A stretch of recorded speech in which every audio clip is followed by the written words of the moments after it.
மரணம் யார் யாருக்கோ எப்படி எப்படியோ வருகிறது. சமீப காலங்களில் திடீர் மரணங்கள், விபத்து மரணங்கள், நிலநடுக்க மரணங்கள், பூகம்ப மரணங்கள், சுனாமி மரணங்கள், பல்வேறு நோய்களின் மரணங்கள் எல்லாமே பெருகி வரக்கூடிய சூழலில் நாம் இதில் கவனம் செலுத்த வேண்டும். அதுவும் குறிப்பாக இந்தியாவை உலுக்கி இருக்கிற நேற்றைய தினம் நடந்திருக்கிற ஒரு நிகழ்வு. ஏர் இந்தியா விமானம் 242 பயணிகளோடு விழுந்து நொறுங்கி தீப்பிடித்து உள்ள அத்தனை பேரும் ஒருவரை தவிர சற்றேறக்குறைய 241 பேர் உடல் கருகிய வண்ணம் அவர்கள் இறந்து போயிருக்கிறார்கள் என்பது இந்தியாவை அல்ல உலகத்தையே உலுக்கி இருக்கிற மாபெரும் செயல். அத்தனை பேருக்குமான மரணம் ஒரு நொடியில் சம்பவித்திருக்கிறது. எதுவோ விண்ணிலே உயர்ந்த இடத்திற்கு போனதற்கு பிறகெல்லாம் அல்ல, புறப்பட்ட 5வது நிமிடத்தில் நடந்திருக்கிறது இந்த சம்பவம். பிரயாண நேரம் மிக முக்கியமான நேரம். ஆனால் பிரயாணத்தில் என்னவும் நடக்கலாம் என்பதாலோ என்னவோ தெரியவில்லை. இந்த உலகத்தில் பிரயாணம் போனாலும், யாராவது இங்கிருந்து மறுமைக்கு பயணம் போனாலும், எல்லா இடத்திலும் ஒரு வார்த்தையை தவறாமல் இஸ்லாம் வைக்கிறது. என்ன தெரியுமா? நீங்கள் வாகனத்திலே ஏறி அமர்ந்து உங்களை சரிபடுத்தி கொண்டு நீங்கள் இந்த துவாவை சொல்ல வேண்டுமாம். என்ன துவா? சுப்ஹானல்லதி ஸக்கர லனா ஹாதா வமா குன்னா லஹு முக்ரினீன் வ இன்னா இலா ரப்பினா லமுன்கலிபூன். இது பயண துவா, நம் எல்லோருக்கும் தெரியும். இந்த துவாவின் கடைசி என்ன தெரியுமா? நீங்கள் வாகனத்தில், ஒட்டகத்தில், குதிரையில், மாட்டு வண்டியில், ஏன் விமானம் வரைக்குமான உலகின் எந்த வாகனத்தில் போனாலும் இதை ஓத வேண்டுமாம். இதில் கடைசி வரி என்ன தெரியும்? வாசகம் என்ன தெரியுமா? வ இன்னா இலா ரப்பினா லமுன்கலிபூன். நாம் அல்லாஹ்விடத்திலே போய் சேருகிறோம் என்பது அதற்கு அர்த்தம். பிரயாணங்களில் எதுவும் நடக்கலாம். இது உலகத்திலே பிரயாணத்திலும் இந்த வார்த்தை. யாராவது மறுமை பயணம் மேற்கொண்டு விட்டாலும் இன்னா லில்லாஹி வ இன்னா இலைஹி ராஜிஊன். இதுல வ இன்னா இலைஹி ராஜிஊனுக்கு என்ன அர்த்தம் தெரியுமா? நாம் அல்லாஹ்விடத்திலே திரும்ப போகிறோம் என்று அர்த்தம். பிரயாணத்திலேயே மரணத்தினுடைய செய்தியை திருக்குர்ஆன் அந்த துஆவிலேயே வைத்திருப்பதை பார்க்கிறோம். எத்தனை எத்தனை பேருக்கு என்னென்ன மாதிரியான மரணம். ஆடல் பாடுகளில் ரசித்துக் கொண்டிருக்கிற போது, வேறு ஏதாவது உலகம் சார்ந்த மிகப்பெரிய கேளிக்கைகளில் ஈடுபட்டிருக்கிற போது, ஏன் சில பேருக்கு பல்வேறு அலுவல் நிமித்தமாக இருக்கிற போது, குடும்பத்துடன் குழாவி கொண்டிருக்கிற போது, பயணத்தின் போது, ஏன் பல பேருக்கு சஜிதாவின் போது, ருகூஇன் போது, தொழுகையின் போது மரணங்கள் பல்வேறு விதமாக உலகத்தில் நிகழ்வதை பார்க்கிறோம். அல்லாஹ் பூமியில் எங்கிருந்தாலும் கைப்பற்றுவான், வானத்திலேயே இருந்தாலும் கைப்பற்றுவான், ரெண்டிற்கும் இடையிலேயும் கைப்பற்றுவான். இப்போது விமானத்திலே உயிரெடுத்தது போல. அன்பானவர்களே, பூமியிலே மரணங்கள் எத்தனை விதமாய் சம்பவிக்கிறது நாம் பார்க்கிறோம். திருக்குர்ஆனில் இத்ரீஸ் அலைஹிஸ்ஸலாம் என்கிற ஒரு நபியை பேசுகிற போது இப்படி ஒரு வார்த்தை வருகிறது. வரஃபஅனாஹு மகானன் அலியா. அவரை உயர்வான இடத்திற்கு நாம் உயர்த்தினோம் என்று வருகிறது. இத்ரீஸ் அலைஹிஸ்ஸலாமின் வரலாற்றில் இப்படியும் ஒரு செய்தி உண்டு, ஒரு கருத்து உண்டு. இத்ரீஸ் அலைஹிஸ்ஸலாம் 4வது வானத்தில் வைத்து அவர்களின் ரூஹு கைப்பற்றப்பட்டது. அவர்கள் வஃபாத்தானது பூமியில் அல்ல, 4வது வானத்தில் வைத்து என்பது பெரும்பாலான நூலாசிரியர்கள் இந்த வசனத்திற்கு தரக்கூடிய விளக்க உரை. எனவே பூமியில் எங்கிருந்தாலும் உயிர் கைப்பற்றப்படும், விண்ணிலே இருந்தாலும் உயிர் கைப்பற்றப்படும், ரெண்டிற்கும் இடையிலே நீங்கள் பயணித்துக் கொண்டிருந்தாலும் உயிர் கைப்பற்றப்படும் என்பதை குர்ஆன் சொல்லி காட்டுகிறது. சூரா அர்-ரஹ்மானினுடைய உலகத்திற்கு அறைகூவல் விடுக்கிற அற்புதமான திருமறை வசனம், எப்போதும் மனித வாழ்வில் நிலைநிறுத்த வேண்டிய செய்தி அது. குல்லு மன் அலைஹா ஃபான். பூமியில இருக்கிற எல்லாம் வஃபாத்தாகி ஆக வேண்டும், எல்லாம் அழிந்து போக வேண்டும். வயபகா வஜ்ஹு ரப்பிக துல் ஜலாலி வல் இக்ராம். உங்களுடைய ரப்பு மட்டும் தான் நிலைத்திருப்பான். உலகத்திலே இருக்கிற படைக்கப்பட்ட அத்தனை பொருளும் அழிந்தே தீரும் என்கிறது திருக்குர்ஆன். அன்பானவர்களை, மரணம் போல் ஒரு சமத்துவம் பேசக்கூடிய இறைவனின் தூது வேறு எதுவும் இல்லை. மரணத்திற்கு பாகுபாடு இல்லை, மரணத்திற்கு பாரபட்சம் இல்லை. மரணம் எல்லாருக்கும் வரும். மதம் தாண்டியது மரணம், மொழி தாண்டியது மரணம், ஜாதி இன நிற அத்தனை வேறுபாடுகளையும் தாண்டியது மரணம். வயது பார்க்காது மரணம். இதோ இந்த விமான விபத்தில் இறந்து போனவர்களில் பல பேர் குழந்தைகள், பல பேர் முதியவர்கள், ஆண்கள், பெண்கள், வயதானவர்கள், வயது குறைந்தவர்கள் என்ற பாகுபாடுகளை தாண்டியது மரணம். அந்தஸ்துகளை தாண்டியது மரணம். ஒரு முன்னாள் முதல்வர் உயிர் பிரிந்திருக்கிறது இதே விமானத்தில். ஒரு சாதாரண தொழிலாளியின் உயிர்களும் பிரிந்திருக்கிறது. ஆண்டான் அடிமை வித்தியாசம் பார்க்காமல் பணக்காரன் ஏழை வித்தியாசம் பார்க்காமல் உலகத்தில் இப்படி ஒரு சமத்துவ செய்தி வேற எங்கும் சொல்ல முடியாது. குழந்தையிலே இருந்து முதியவர் வரை, அடிமைகளிலே இருந்து அரசன் வரை, ஏழைகளிலே இருந்து பணக்காரன் வரை எப்படியெல்லாம் மரணம் தேடிக்கொண்டிருக்கிறார்கள். மரணத்தை வந்தால் நாம் போவதற்கு தயார் என்று அவர்களுக்கு வரவில்லை. வரக்கூடாது என்று நினைக்கிறார்கள். கோட்டை கொத்தளங்களில் குடியிருந்தாலும் மரணம் உங்களை பிடித்தே தீரும். நீங்கள் பூமியிலேயே இல்லை, பூமிக்கும் வானத்திற்கும் இடையிலே பறந்து கொண்டிருக்கிறீர்கள். ரப்பு நினைத்தால் கொண்டு போய் மோத செய்து இறைவன் உயிரை கைப்பற்றி விடுவான் என்பதற்கு இவைகளெல்லாம் உலகத்திலே செய்திகள். பெருமானார் ஸல்லல்லாஹு அலைஹி வஸல்லம் 7 வகையான மரணங்களிலே இருந்து பாதுகாப்பு தேடினார்கள். 7 வகையான மரணம். அதுல முதல் இது என்ன தெரியுமா? மிம்மௌத்தில் ஃபுஜ்ஆ, திடீர் மரணம். திடீர் மரணம் எப்போதும் அபாயகரமானது, ஆபத்தானது, பல்வேறு நல்வாய்ப்புகளை இழக்க செய்துவிடக்கூடியது திடீர் மரணம். அதனால் தான் எம்பெருமானார் ஸல்லல்லாஹு அலைஹி வஸல்லம் திடீர் மரணத்தை குறித்து பாதுகாப்பு தேடினார்கள்.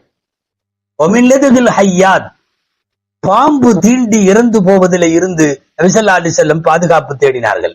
ஒமினஸ்ஸபா, வனவிலங்குகளால் கீறி கிழிக்கப்பட்டு வனவிலங்குகளால் உயிர் போவதில் இருந்து பாதுகாப்பு தேடினார்கள்.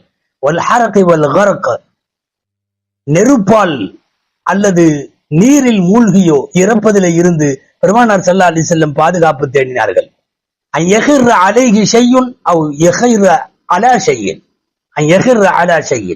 ஏதாவது ஒரு பொருள் இவர் மீது விழுந்து மௌத்தாகுவதையோ அல்லது இவர் எதன் மீதாவது விழுந்து மௌத்தாகுவையோ, இதெல்லாம் திடீர் மரணங்களின் வழிவகைகள். இத்தனையையும் நபி ஸல்லல்லாஹு அலைஹி வஸல்லம் பாதுகாப்பு தேடிவிட்டு 7வது இறுதியாய் கேட்டார்கள். ஓமினல் கத்லி இன்த ஃபிராரி ஸஹப், போர்க்களத்திலே புறமுதுகு காட்டி ஓடுகிற போது பின்முதுகிலே குத்தப்பட்டு இறக்கிற அந்த கோடை மரணத்தை விட்டும் நபி ஸல்லல்லாஹு அலைஹி வஸல்லம் பாதுகாப்பு தேடினார்கள் என்று பார்க்கிறோம். அன்பானவர்களே, நாட்டை இல்லை உலகத்தை உறைய செய்திருக்கிற ஒரு மிகப்பெரிய விமான விபத்து. எத்தனை கனவுகளோடு படியேறினார்கள் விமான பயணிகள் தெரியவில்லை. எத்தனை பேர் ரப்பே நீ எங்களுக்கு இந்த வாகனத்தை வசப்படுத்தி கொடுத்தாய், எங்களுக்கு இந்த சக்தி இல்லை, நாங்கள் உன்னளவிலே வருகிறோம் என்கிற பயண துவாவை எத்தனை பேர் ஓதி இருப்பார்கள் தெரியவில்லை. அடுத்த 5வது நிமிடத்தில் நாம் கருகி இறப்போம் என்று கனவிலே கூட நினைத்திருக்க மாட்டார்கள். ஒரு கோர சம்பவம் நடந்திருக்கிற போது அதில் நிறைய நாம் படிப்பினை பெற வேண்டும். மொத்தத்தில் சுமார் 240 பேர். இவர்கள் எல்லாரும் குற்றவாளிகள் அல்ல. இந்த மரணத்தின் காரணமாக இவர்கள் கெட்டவர்கள் என்று சொல்லிவிட முடியாது. பொதுவாக இது போன்ற திடீர் மரணங்களின் போது நமக்கு ஷரியத் சொல்லித் தருவது என்ன தெரியுமா? இது புகழப்படுகிற மரணமாகவும் பேசக்கூடாது, இது இகழப்படுகிற இவர்களெல்லாம் மோசமானவர்கள் எனவே இப்படி நடந்தது என்கிற தோரணையிலையும் பேசக்கூடாது. சரி, நடைபெற்றிருக்கிற மரணம் 2 கோணத்தில் புரிய வேண்டும். இறந்தவர்களில் கெட்டவர்கள் இருந்தால், முழுக்க முழுக்க இறைவனுக்கு பாவியானவர்கள் இருந்தால் இப்படி புரிய வேண்டும், இது இறைவனுடைய கோபம். காரணம், தௌபாவுக்கு வாய்ப்பில்லாத மரணம். ஒரு படுக்கையில் இருந்தாலோ நோய்வாய்ப்பட்டிருந்தாலோ இன்னமும் சில நாட்கள் தான் நீ உயிரோடு இருப்பாய் என்று கூறப்பட்டிருந்தாலோ, மரணம் ஏதேனும் ஒரு வகையில் எதிர்பார்க்கப்பட்டதாக இருந்தால் பாவங்களுக்கு மன்னிப்பு கேட்பதற்கு வாய்ப்பு வழிகள் வந்திருக்கும். ஆனால் தௌபா இல்லாமல் மரணிப்பதால், இந்த மரணித்தவர்கள் பாவிகளாக இருந்தால் இது இறைவனின் தண்டனை என்று புரிய வேண்டும். நல்லவர்கள் மௌத்தாக இருக்கிறார்கள், சாலிகானவர்கள் இறந்து போயிருக்கிறார்கள் என்றால் இது அவர்களுக்கு அருள் என்று புரிய வேண்டும், இறை அருள் என்று புரிய வேண்டும். ஏன் இது இறை அருள்? ஆம், வேதனை இல்லை, சக்கராத்து இல்லை, கஷ்டப்படவில்லை, படுக்கையில இருந்து பிறரை கஷ்டப்படுத்தவில்லை. இதுவெல்லாம் யோசித்து பார்க்கிற போது சக்கராத்து இல்லாத, மரண கஷ்டங்கள் இல்லாத லகுவான மரணம் நல்லடியார்களுக்கு வாய்க்கப்பெறும். ஆயிஷா ரலியல்லாஹு அன்ஹா அறிவிக்கிற ஒரு அறிவிப்பில் அப்படி வருகிறது. பெருமானார் ஸல்லல்லாஹு அலைஹி வஸல்லம் இடத்தில் திடீர் மரணத்தை குறித்து கேட்ட போது இந்த வார்த்தை சொன்னார்கள், ராஹத்துல் லில் முஃமின் வ அக்தத்து அஸபின் லில் ஃபாஜிர். தீயவனுக்கு இது கைசேதமான மரணம், நல்லோர்களுக்கு இது அருளான மரணம். இது நபிகள் நாயகம் ஸல்லல்லாஹு அலைஹி வஸல்லம் சொன்ன செய்தி. கியாமத்தினால் நெருங்க நெருங்க திடீர் மரணங்கள் அதிகரிக்கும் என்றார்கள் நபி ஸல்லல்லாஹு அலைஹி வஸல்லம். அந்த திடீர் மரணத்தை விட்டு பாதுகாப்பு தேடினார்கள். சொல்ல போனால் ஒரு சில ஹதீசுகளில் இப்படியும் இருக்கிறது, படுக்கையிலே இருந்து கொஞ்சம் நோய்வாய்ப்பட்டு வஃபாத்தாகி போவதை, மரணிப்பதை ரசூல் ஸல்லல்லாஹு அலைஹி வஸல்லம் விரும்பினார்கள். உலகத்தின் ஆகச் சிறந்த மனிதரை, படைப்புகளிலேயே ஆக உயர்ந்த மனிதரான எம்பெருமானார் ஸல்லல்லாஹு அலைஹி வஸல்லம் அவர்களை அல்லாஹ் எப்படி ரூஹை கைப்பற்றினான் தெரியுமா? அவர்கள் படுக்கையில் சில நாட்கள் படித்திருந்து நோய்வாய்ப்பட்டிருந்து கொஞ்சம் முடியாதவர்களாக ஆகி பிறரை சிரமப்படுத்துகிற அளவுக்கு இல்லை என்றாலும் ஒரு நோய்வாய்ப்பட்டு இறைவனை நோக்கி தான் மீளுவதற்குள்ள தயாரிப்புகளை மனதளவில் செய்து கொண்டதற்கு பிறகு அல்லாஹ் அழைத்துக் கொள்ளுகிறான் அல்லவா? இது ஏராளமான நல்லடியார்களுக்கான மரணம் அப்படித்தான். எனவே நபி ஸல்லல்லாஹு அலைஹி வஸல்லம் அதை விரும்பினார்கள். அன்பானவர்களே, இந்த நேரத்தில் 2 செய்திகள் மிக முக்கியமானது. இவ்வளவு பெரிய விபத்து நடந்து ஒரு நொடியில் 240 பேர் கண்ணி வைக்கிற நேரத்தில் மரணித்திருப்பதற்கு பின்னால் இது வெறுமனே ஒரு பத்திரிகை செய்தியாய் ஒரு ஊடக வாசிப்பாய் நாம் கடந்து போக முடியாது. இதுல பெரிய செய்திகள் 2 செய்திகள் அல்லாஹ் சொல்ல வருகிறார். ஒண்ணு என்ன தெரியுமா? வல்லாஹு காலிபுன் அலா அம்ரி, அல்லாஹ் தனது காரியத்தில் மிகைத்தே தீருவான். ரப்பு குறித்த நேரத்தில் மரணம் வரும். நீ எங்க வேணாலும் இருந்துக்கோ, எப்படி வேணாலும் இருந்துக்கோ, எதுல வேணாலும் இருந்துக்கோ, எல்லா பாதுகாப்பு ஏற்பாடுகளும் பண்ணிக்கோ, குறித்த நேரத்தில் மரணம் வந்தே தீரும். இறைவன் முடிவெடுத்து விட்டால் பூமியிலோ வானத்திலோ இரண்டிற்கும் இடையிலோ நீ ஆரோக்கியமாக இருக்கிறாயா அல்லது இல்லாமல் இருக்கிறாயா என்பதல்ல. அஜலுகும் தவணை வந்து விட்டால், முடிவடைந்து விட்டால், ஃபலா யஸ்தகிருன ஸாஅத்தன் வலா யஸ்தக்திமூன், ஒரு நொடி கூட கண்ணி வைக்கும் நேரம் கூட முந்தவும் மாட்டார்கள், பிந்தவும் மாட்டார்கள். இறைவன் நினைத்ததை தொடர்ந்து நடத்தி முடிப்பான். திருக்குர்ஆனின் வழிநெடுகிலும் இருக்கிற நபிமார்கள் வரலாறெல்லாம் நீங்கள் படியுங்கள், வாசியுங்கள். வேறு மாதிரி நினைப்போம் வரலாற்றினுடைய துவக்கத்தில், அது முடிகிற போது ரப்பு ஜெயித்திருப்பான், அபாரமான வெற்றியாக இருக்கும். இவன் கதை முடிந்தது என்றுதான் கிணற்றிலே போட்டார்கள் யூசுப் அலைஹிஸ்ஸலாம் அவர்களை. ஆனால் வரலாறு எப்படி மாறுகிறது தெரியுமா? ரப்பு மிகைக்கிறான். எகிப்து நாட்டினுடைய பேரரசராய் கொண்டு போய் அரச சிம்மாசனத்தில் கிரீடம் அமர்ந்து கொண்டு போய் அமர்த்தி வைக்கிறான். ஆள் கிணறினுடைய இருட்டு எங்கே? பேரரசர் வீற்றிருக்கிற இருக்கை எங்கே? ரப்பு நினைத்ததை நடத்தி முடிப்பான். இது ஒவ்வொன்றாக சொல்லலாம். இத்தோடு இவன் முடிந்தார் என்று சொல்லித்தானே இப்ராஹிமை நெருப்பு குண்டத்தில் போடுவார்கள். நெருப்பு குண்டம் காணாமல் போய்விட்டது. வாழ்நாள் முழுக்க வாழ்ந்த பிறகும் இந்த மண் உள்ள வரைக்கும், வான் உள்ள வரைக்கும் வாழுகிற தலைவராய் இப்ராஹிம் அலைஹிஸ்ஸலாம் இன்றைக்கும் இருக்கிறார். ரப்பின் ஏற்பாடு மிகைக்கும், மனிதர்களின் ஏற்பாடு தோற்கும். இது இந்த மரணம் சொல்லுகிற முதல் செய்தி. மரணத்தை வென்றவர் யாரும் இல்லை, மரணம் இல்லாமல் தப்பித்தவர் யாரும் இல்லை. இந்த உலகத்தில் கடவுள்கள் அவதாரம் என்று சொல்லி தன்னை காட்டிக் கொண்டவர்கள் கூட மரணமாகி மடிந்த போதுதான் எல்லாம் மண்ணுக்கு என்கிற தத்துவத்தை உலகத்திற்கு இறைவன் புரிய வைக்கிறார். 2வது செய்தி, அதற்கு அலி ரலியல்லாஹு அன்ஹு அவர்கள் அடிக்கடி சொல்லுவார்கள், அரஃப்துல்லாஹ பிஃபஸ்ஹில் அஸாயிம், நான் நினைக்கிற முடிவுகள் உறுதிகள் எல்லாம் உடைந்து போகிற போது நான் அல்லாஹ்வை அறிகிறேன். என்னுடைய திட்டம், நான் இந்த விமானத்தில் ஏற வேண்டும், இத்தனை மணிக்கு அகமதாபாத்தில் ஏற வேண்டும், இத்தனை மணிக்கு லண்டனில் இறங்க வேண்டும், என்னை அங்க வரவேற்க இவர்கள் வந்திருப்பார்கள், நான் வீட்டுக்கு செல்ல வேண்டும், வேலைக்கு செல்ல வேண்டும், தொழிலுக்கு செல்ல வேண்டும், இத்தனை ஆண்டு இருக்க வேண்டும், சம்பாதிக்க வேண்டும், வருங்கால கனவுகள், எல்லா கனவுகள், அதற்கு எல்லா திட்டமிடலும் தயார். உள்நாட்டு அளவிலே தயார், வெளிநாட்டு அளவிலே தயார், வீடு தயார், வாகனம் தயார், சம்பாத்தியம் தயார், எல்லாம் தயார். அரஃப்துல்லாஹ பிஃபஸ்ஹில் அஸாயிம், என் முடிவுகள் உடைகிற போது அல்லாஹ் இருக்கிறான் என்பதை நான் அறிகிறேன். நம் ஒவ்வொருவருக்குமானது. நாம் போடுகிற திட்டம் ஒண்ணு, ரப்பு நடத்தி காட்டுகிற விதம் வேறொன்று. டெக்னிக்கல் இஷ்யூஸ் எதுவும் இல்லை, அற்புதமான ஏற்பாடு. பல்லாயிரம் மைல்கள் ஏற்கனவே விமானங்களை இயக்கிய பைலட்டுகள் தான். ஒன்றுக்கு இருவர், இருவருக்கு 3 பேர் இருக்கிறார்கள். ஒன்றுக்கு 2 என்ஜின்கள் இருக்கிறது. போயிங் விமானம், குறைகள் பழுதெல்லாம் இல்லை.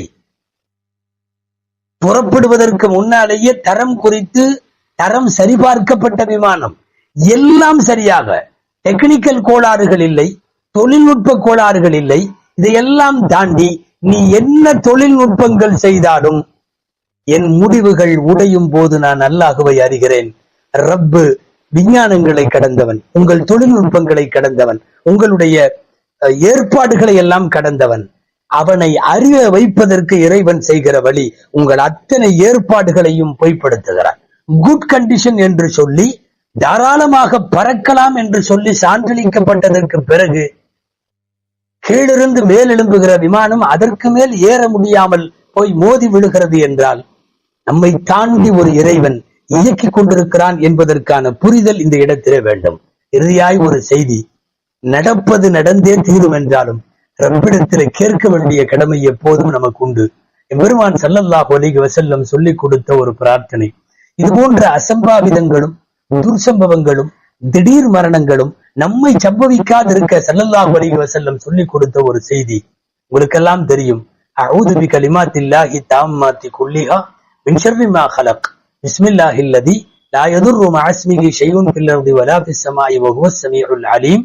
அல்லாஹ்வின் திருப்பெயர் இருக்கிற போது வானத்திலும் பூமியில் இருக்கிற யாதொன்றும் எந்த தீங்கும் செய்துவிட முடியாது என்கிற இந்த வசனத்தை காலையிலும் மாலையிலும் ஓதிக்கொள்ளுகிற விஷயமாக வரக்கூடிய ஹஜ்ரத் உஸ்மான் ரலியல்லாஹு அன்ஹுடைய மகன் அபான் இப்னு உஸ்மான் ரலியல்லாஹு அன்ஹு அறிவிக்கிற இந்த நபி மொழியில் இந்த வார்த்தை இடம்பெறுகிறது. காலையும் மாலையும் இதை ஓதிக்கொள்பவர்களுக்கு லம் யதுர்ருஹு அல்லது லம் யுஸிபுஹு ஃபுஜஅதன், அவருக்கு திடீரென்று எந்த துக்க சம்பவமும் சம்பவிக்காது என்கிற நபிகளார் ஸல்லல்லாஹு அலைஹி வஸல்லமுடைய வாக்குறுதி இங்கே கவனிக்கத்தக்கது. அல்லாஹ்விடத்தில் அவன் திருப்பெயரால் கேட்போம். இறைவன் கொடுமையான மரணங்கள், கொடூரமான மரணங்கள், பிறர் பார்த்து நகைக்கிற அளவுக்குள்ள மரணங்கள், விபத்து மரணங்கள், தீ விபத்து மரணங்கள், நீர்மூழ்கி மரணங்கள், வனவிலங்குகள் விஷஜந்துகளின் மரணங்கள், இந்த எல்லா மரணங்களை விட்டும் இடிபாடுகளுக்கிடையிலும் பூகம்பங்களிலும் பேரிடர்களிலும் மரணிக்கக்கூடிய மரணங்களை விட்டும் அல்லாஹ் நம் அனைவரையும் பாதுகாத்து வைப்பானாக.